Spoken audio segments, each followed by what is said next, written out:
চতুর্দিকে ধূপের ধোঁয়া, বাজছে কোথাও শাক।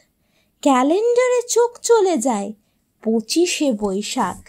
বোন বলল ঠাকুর পুজো, বাজছে না তো ঢাক। রেডিওতে বলছে শুধু 25শে বৈশাখ।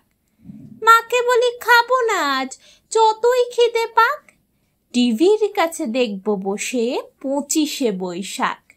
বাবা বললেন টিভি দেখা আজকে না হয় রাখ, সবাই মিলে করব পালন 25শে বৈশাখ।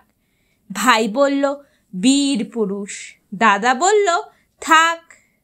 ভাগ্যে খোকা সঙ্গে ছিল 25শে বৈশাখ। দিনের আলো নিবে এলো, সূর্যি বাজায় শাক। প্রতিদিনই হোক না শুরু 25শে বৈশাখ।